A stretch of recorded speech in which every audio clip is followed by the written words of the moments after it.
So UFC 302 is this weekend in Newark, New Jersey. Dustin Poirier is going to be fighting for the UFC Championship. So let's just break down this card real quick. I have a bit of a sore throat, so I'm just going to probably wrap through this pretty quickly. But starting off, the first fight, we have Andre Lima versus Mitch Raposo stepping in on short notice for Naya Jagel Tumadimov Burrell. I think that's how you pronounce it. He's stepping in for him. I got Andre Lima to win this. Mitch Raposo's good, but even though he's won four straight fights since being on Dana White Contender Series, you got to look at the level of competition he's beat. 4-2, 2-0, 7-4. Not great guys. Not that Andre Lima is like the most experienced guy himself. He got beat up badly by Jake Hadley. Jake Hadley was boxing him up, took him down, subbed him. And I think Andre Lima is a better striker. And I think he's going to win a decision here against Mitch Raposo. Then we have Jocelyn Edwards versus Alien Perez. The Battle of the Bundes, pretty much. Best way I can put this. I'm going to take Alien Perez. Jocelyn Edwards has moments of greatness, but her takedown defense is real sus. She did get wrestle fucked by Jessica Rose Clark. And I think Alien Perez can go in there and wrestle her. So I'm going to go Alien Perez by decision in this fight. I'm not expecting a barn burner or anything like that, but I am going to go Alien Perez here, getting this one done. Then we have Mickey Gall versus Basil Hafez.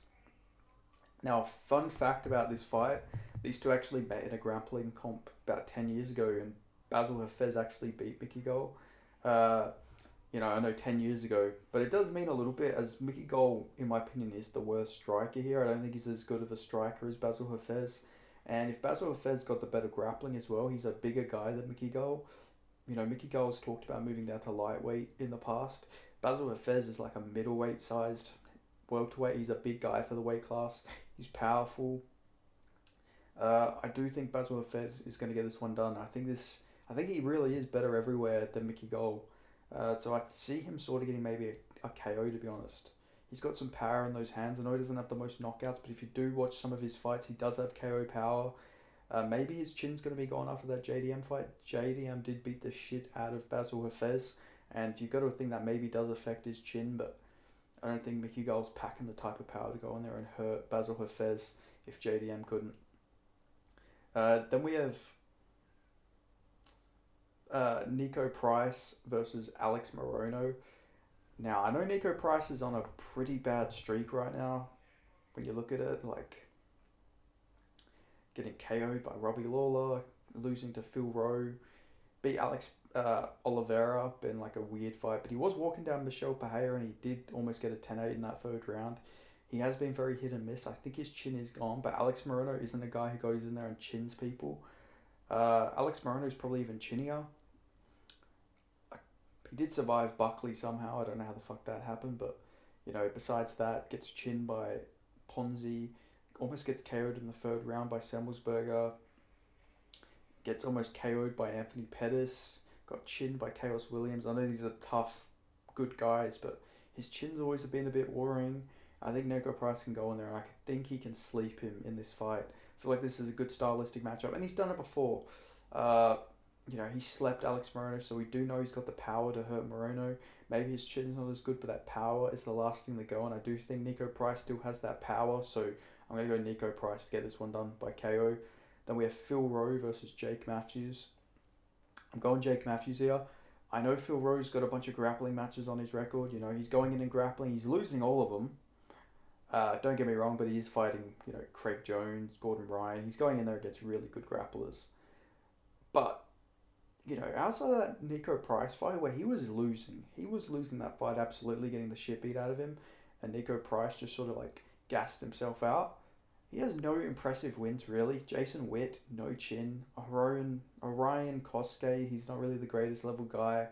Got badly beat up by Gabe Green. And he misses weight a lot as well. That's something else you got to factor in. This guy always misses weight. And I just think Jake Matthews is better. He is long.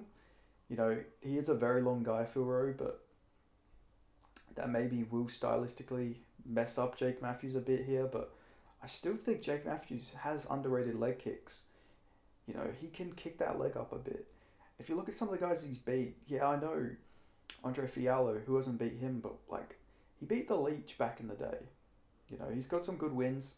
I think he can grapple Phil Rowe here. Phil Rowe's takedown defense isn't that great. I know he's having all these grappling comps, but Jake Matthews could definitely just take him down and beat him up on the ground here. It's a hard fight to predict, but I'm going to go Jake Matthews. Weirdly enough, Jake Matthews is the younger man here. By 4 years, you know, Jake Matthews still not even 30, which is crazy to say out loud. But I do think he's going to get this one done. Hopefully he gets this one done.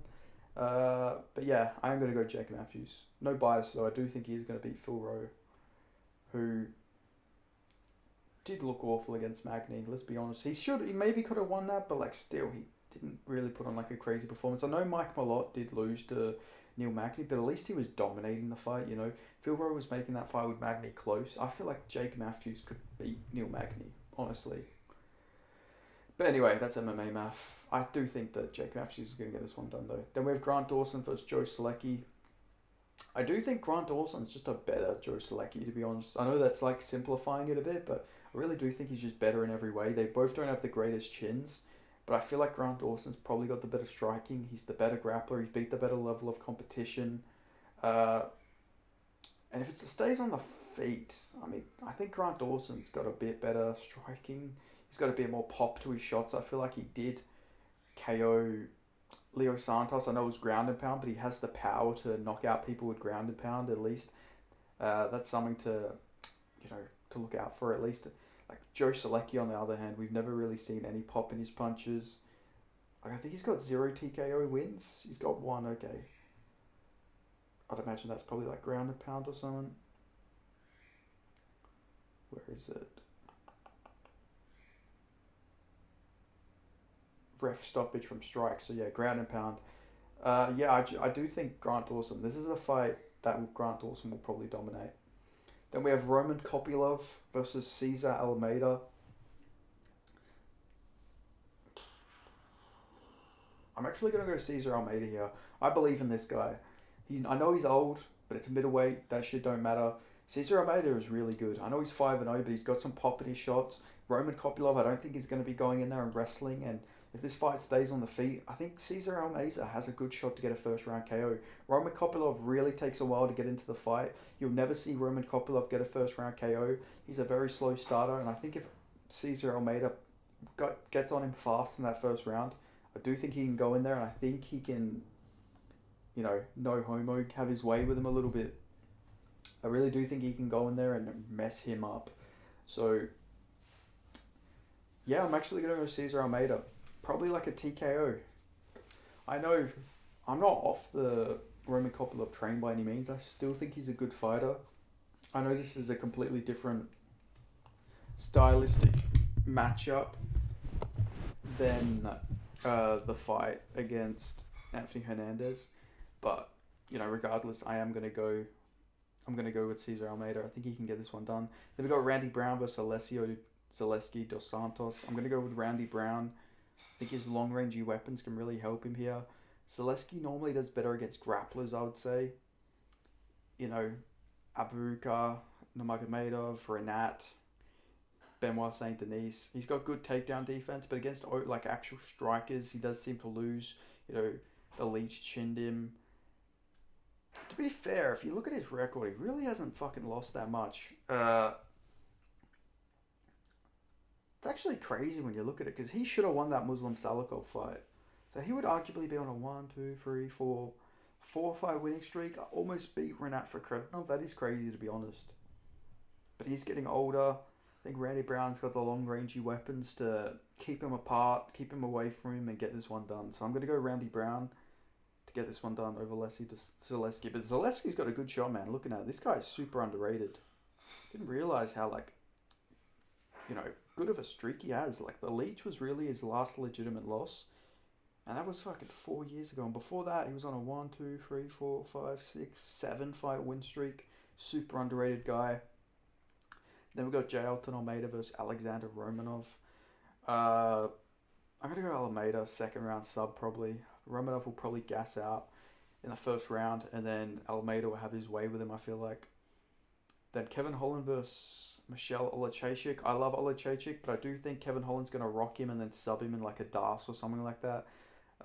That's just how I see this fight going. We'll see what the pressure, how Kevin Holland reacts to the pressure, but having such a big reach advantage here in this fight, I think he's gonna just sort of be able to just like catch Olachechik.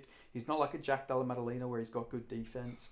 Olachechik's very hittable. He was getting kicked up, beat up by shitty Ninchikwi, but I am going to go Kevin Holland by sub. I think he'll sub Michelle Olachechik here. I think he's going to club and sub him. Then we have Sean Strickland versus Paulo Costa. I go on Sean Strickland. This is a 5-rounder that benefits him quite a lot. I can see him putting a pace on Paulo Costa and just beating up a gassed up Paulo Costa. Costa's got a good shot here. He could maybe catch Strickland with his hands down with a spinning back kick, but I don't think he's as fast as an Alessio Zaleski dos Santos. But he's definitely got a shot. Maybe the body shots as well will, be interesting to see how Strickland reacts to them. But I do think that Strickland's going to get this one done over Costa. Then we have Islam Makhachev versus Dustin Poirier. I think Islam Makhachev's going to dominate this fight, man. It'd be cool for Dustin to get it. It's his third shot. It'd be cool for him to finally get the big one, but I do think Islam's going to probably get him out of there with a sub in the first round. I feel like Dustin Poirier is probably going to jump the gilly just for fucking shits and gigs. But I'll be interested to see how this fight goes on the feet. If Islam has success on the feet, then God help the division. God help the division. I know he slapped Volk on short notice, but Dustin Poirier is like an actual lightweight, and he's a powerful, deadly striker. Even Oliveira couldn't have any success against him on the feet. Maybe Oliveira had some success with the clinch, but not just on the feet, like throwing hands and kicks. He had to grapple, if you will. Like clinching is still like a form of grappling, in my opinion. If you get what I feel like you guys get what I mean. But I think that Islam's gonna have to wrestle, and I think he will. But if he does have success, like on the feet, if he knocks out Dustin with a head kick, that would be fucking insane to me. Dustin Poirier's got a real shot here, though. I do want to say that he is powerful. He could get him with a check hook. That is what Islam's been caught with in the past. But I do think Islam's going to get this one done. I think he's going to arm triangle Dustin Poirier in the first round. But hopefully we get a scrap. It'd be cool to get like a good fight out of this. But I feel like Islam's going to dominate here, unfortunately. But let me know your predictions in the comments section below. And I'll talk to you guys next time. But yeah, I'm going Islam. I think Islam's going to get this one done for sure. But Dustin, please prove me wrong. I'd love to be proven wrong here. No, nothing against Islam. It'd just be cool for Dustin to win at this point in his career. But I do think Islam's getting it done. Crazy this is even a title fight, though. Honestly, I never thought we would see this fight after Dustin lost to Poirier. But anyway, yeah, peace. Subscribe, like. I'll see you guys next time.